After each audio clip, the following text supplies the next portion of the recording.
many guys, the lower pecs are the most difficult area of the chest to fully develop.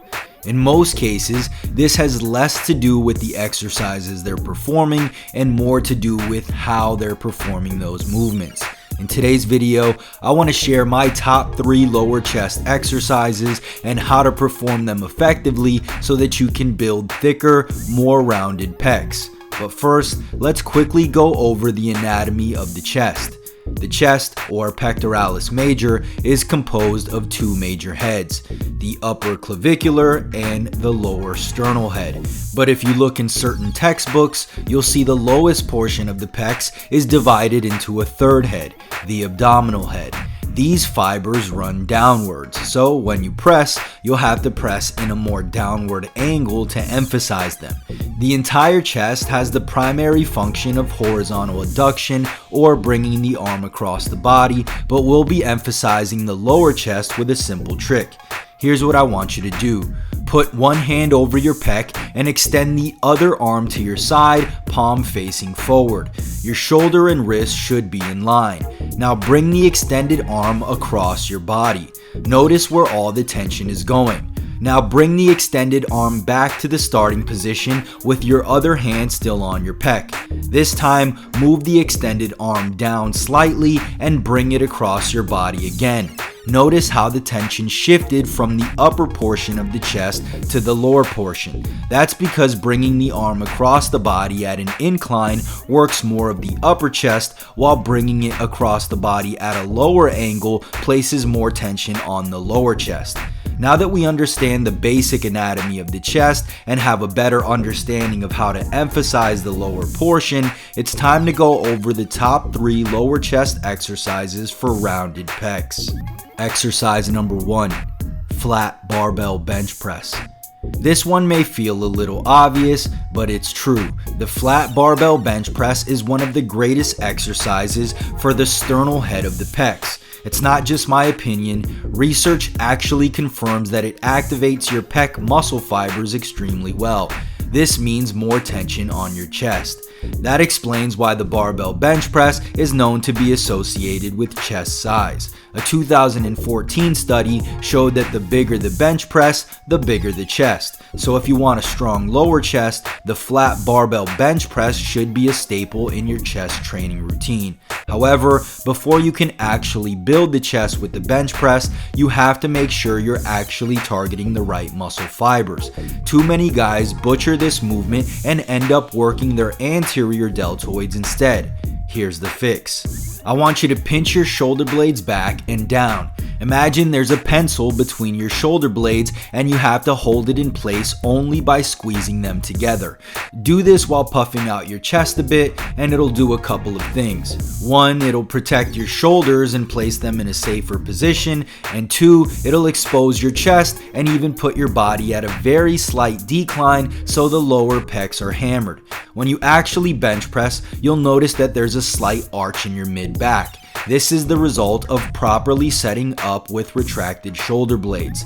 Another alternative would be the decline bench press. One study published in the Journal of Strength and Conditioning Research compared the incline bench press at a 30-degree angle to a decline bench press at a negative 15-degree angle.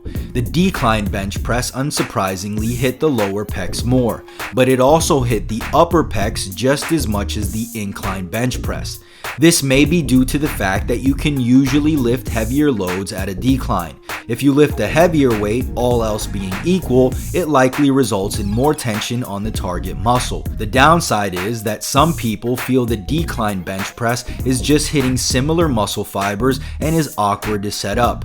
Personally, I prefer the standard flat bench, but feel free to include a decline variation into your training. If you're feeling a lot of stress on your shoulders during the flat barbell bench press, the decline press might be a better option. Exercise number 2, dips. Whereas the bench press is a more traditional movement, dips are a less common chest exercise and can target the pecs from a unique angle. In fact, Dr. Brett Contreras compared different chest exercises and found the weighted dips to be one of the best exercises out there to activate the lower pecs. This shouldn't be too much of a surprise considering that it requires your arms to press downwards. The issue is that many guys don't even feel their pecs, or they just end up feeling excruciating pain in their shoulders. If that's the case, try this. First, retract and depress your shoulder blades just like you would for a bench press. Because we still want horizontal adduction to take place, flare your elbows out a bit, then lean forward during the dips by bending your knees and keeping them in front of your body. As you perform each rep, make sure you don't lose tightness, as that would remove tension from the pecs and place it on your shoulder girdle instead. If you feel the dips are not possible due to shoulder pain or because you're not strong enough to lift your own body weight, you can switch to other movements like the dumbbell bench press. On the other hand, if you feel body weight dips are too easy, put on a weight belt or place a dumbbell between your feet to add resistance. Since you still have to be careful with the shoulders, I prefer to do dips in the 8 to 12 rep range. Exercise number 3. High to low cable crossovers. High to low cable crossovers are great because they remove triceps involvement, further isolating the pecs. During a bench press, your triceps may fatigue first, limiting the tension on your pecs. With cable crossovers, you're sure that the pecs will be taken through a full range of motion and fatigue before any other muscle. In fact, the fly motion itself is the primary function of the chest. Since we're focusing on the lower pecs, doing a high to low crossover will be best as it's in line with the lower pec fibers. Pick an appropriate weight and step forward to add tension to the cables. Slightly lean your torso forward and then act as if you're giving a big bear hug. At the end of the movement, straighten your arms a little so that you can bring your elbows as close to each other as possible. Hold that peak contraction for 1 or 2 seconds before slowly reversing it. Don't make the mistake of turning the cable crossover into a press. This is not a movement in which you'll lift very heavy weight. If you get a big chest pump, you know you're doing it right. So there you have it, the top 3 lower chest exercises for rounded pecs. Add all 3 to your arsenal and experience some serious pec growth. Did you find this video helpful? If so, click the like button below as it'll truly help out the channel. Also, if you're looking to take your workouts to the next level, grab a bottle of my science-based pre-workout supplement, Turbocharged. Packed with scientifically proven ingredients, all clinically dosed, you'll experience all the performance benefits without the jitters or crash. If you want to learn more, head over to musclemonsters.com/supplements or click the link in the description below. And if you haven't already, make sure you subscribe for more videos and don't forget to click the notification bell so you don't miss the next one. Peace.